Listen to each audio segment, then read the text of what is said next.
Good morning, all of you. How are you? I hope you all are fine at your home. So, student, today I am going to teach you the third chapter of SST of class 4. The name of this chapter is The Northern Plains. Previous chapter में हम लोगों ने northern mountain वाल के बारे में जाना और इस चैप्टर में हम लोग नॉर्थर्न प्लेन्स के बारे में समझेंगे। तो चलिए हम लोग चैप्टर स्टार्ट करते हैं। The northern plains are made up of 2 rivers basin. उत्तरी मैदान 2 नदियों की घाटियों से मिलकर बना है। Basin in the land which is watered by a river and its tributaries. Basin वह भूमि होती है जिसे एक नदी और उसकी सहायक नदियों द्वारा पानी दिया जाता है। The eastern basin is watered by the river Ganga and its tributaries and Brahmaputra. पश्चिम में बेसिन को सिंधु और उसकी सहायक नदियों द्वारा पानी दिया जाता है। The plains is the result of the deposit of soil carried by the rivers Indus, Ganga, Brahmaputra and their tributaries. पूर्वी बेसिन को गंगा और उसकी सहायक नदियों और ब्रह्मपुत्र नदी के द्वारा पानी दिया जाता है और मिट्टी भरी जाती है। Fertility of the soil in the basin differ due to many factors. यानी घाटियों में मिट्टी की उर्वरकता को कई कारणों से भिन्न होती है। यानी यहाँ की उर्वरकता जो मिट्टी में पाई जाती है वो कई कारणों के कारण अलग अलग होती है। Some of the factor are the distance from the river, rain flow during monsoon and the height from the sea. नदियों से कुछ जो कारण हैं इनके फर्टिलिटी के लिए, तो उसका फर्स्ट रीज़न है नदियों से दूरी, और दूसरा है मॉनसून के दौरान वर्षा होना, और तीसरा है समुद्र से उसकी ऊंचाई। It is interesting to note that the Great Northern Plain can be broadly studied in 4 parts. यह ध्यान रखना बहुत ही ज़रूरी है, दिलचस्प है, क्योंकि ग्रेट नॉर्थर्न प्लेन को मुख्य रूप से हम 4 भागों में अध्ययन कर सकते हैं या इनका 4 भागों में अध्ययन किया जा सकता है। These are, वे कौन कौन से हैं? तो चलिए, first Western Plains. This cover the Rajasthan desert and the long area west of Aravalli ranges. इसमें राजस्थान मरुस्थल और अरावली पर्वतमाला के पश्चिमी क्षेत्र शामिल हैं। Earlier it was the basin of the perennial rivers Saraswati and दृश्यावती। इससे पहले यह 12 मासी नदियाँ यानी सालों भर बहने वाली नदियाँ सरस्वती और द्विस्वती का बेसिन था। These rivers have disappeared from the surface, but it is said that the river Saraswati run under the surface and joined the river Ganga at Prayag. यहाँ यह नदियाँ सतह से गायब हो गई हैं, लेकिन कहा जाता है कि सरस्वती नदी सतह के नीचे यानी ज़मीन के नीचे चलती है, दौड़ती है और प्रयाग से गंगा नदी में जाकर मिलती है। The famous salt lake of Sambhar is situated in the plains. Sambhar की प्रसिद्ध नमक वाली झील इसी मैदान में स्थित है। These regions includes the fertile area of Bikaner. इस क्षेत्र में बीकानेर के उपजाऊ क्षेत्र शामिल हैं। अब सेकंड, उत्तर मध्य मैदान यानी north central plain. This included Punjab, Haryana and parts of Uttar Pradesh. इसमें पंजाब, हरियाणा और उत्तर प्रदेश का हिस्सा शामिल है।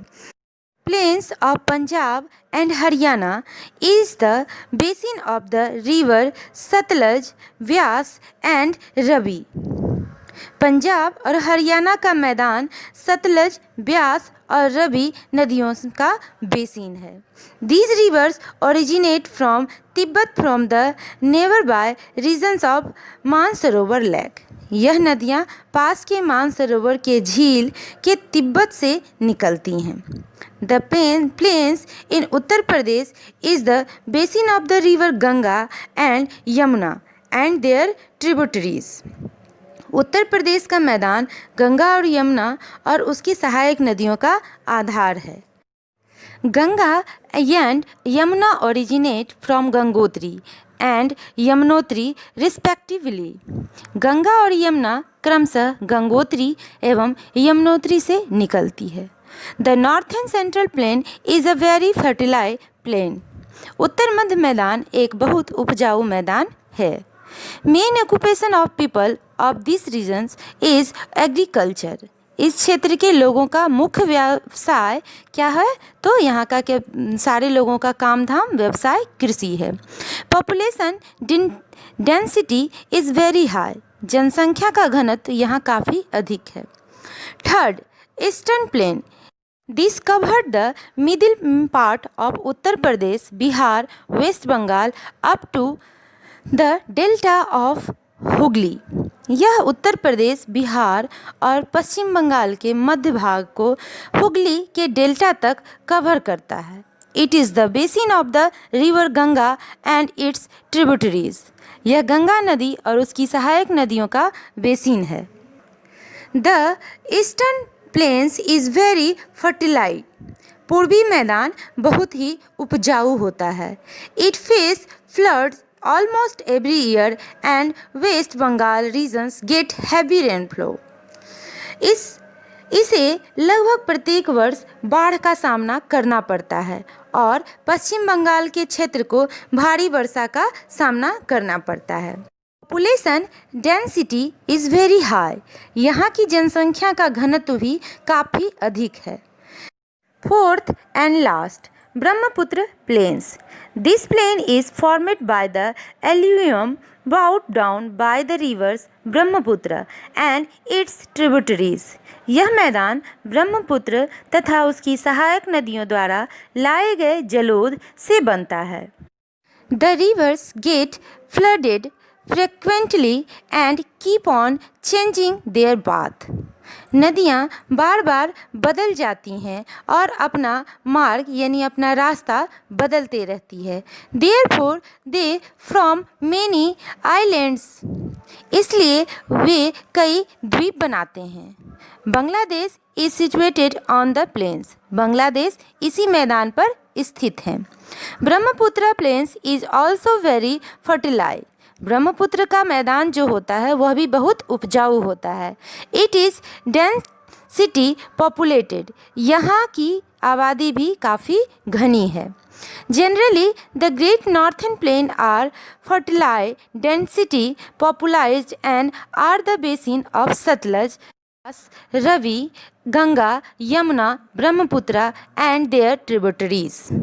आमतौर पर ग्रेट नॉर्थर्न प्लेन्स सांभर झील, राजस्थान टाइल्स घनी आबादी वाले हैं और बेसिन सतलज, व्यास, रावी, गंगा, यमुना और ब्रह्मपुत्र हिमालय में मिलती हैं. Indus, Ganga, Yamuna and Brahmaputra originate in the Himalaya, यानी यह हिमालय में जाकर मिलती हैं या बनती हैं. It is interesting to know that most name of Indian rivers are feminine but Brahmaputra is masculine. यहाँ एक दिलचस्प बात यह है कि भारतीय नदियों में लगभग अधिकांश नाम जितने भी हैं नदियों के वे क्या हैं, स्त्रीलिंग हैं, लेकिन एकमात्र ब्रह्मपुत्र ही ऐसा नदी है जिसका नाम पुल्लिंग है.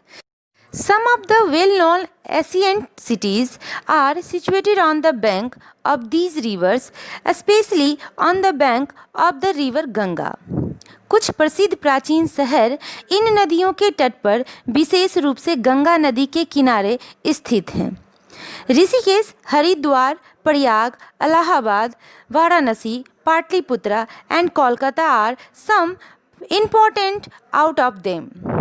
ऋषिकेश, हरिद्वार, प्रयाग, इलाहाबाद, वाराणसी, पाटलिपुत्र और कोलकाता इनमें से कुछ प्रमुख शहर हैं. By the time a river range it's and it has lot of sediments. जब तक एक नदी अपने तट से दूसरे तट तक पहुंचती है तब तक इसमें बहुत सारे तलछट होते हैं. These sediments settle down and make the rivers splits in many channels और डिस्ट्रीब्यूटरीज। यह तलछट नीचे बैठ जाती हैं और नदी को कई चैनलों या वितरकाओं में विभाजित कर देती हैं। In between these distributaries, triangular shaped islands are formed. इन वितरणों के बीच में त्रिकोणीय आकार के द्वीपों का निर्माण होता है। These are called as delta because these resemble a triangle. इन्हें डेल्टा कहा जाता है क्योंकि ये त्रिकोण के आकार से मिलते जुलते हैं। The Ganga Brahmaputra delta is called a Sundarban. Ganga Brahmaputra delta को सुंदरबन भी कहा जाता है। In this way, we have learned about the Northern Plain. Now, on the basis of this chapter, do question number A, B, D and E. If you have any problem in this chapter, then you can contact on your WhatsApp group. Next video will be uploaded soon. Till then, stay home, stay safe.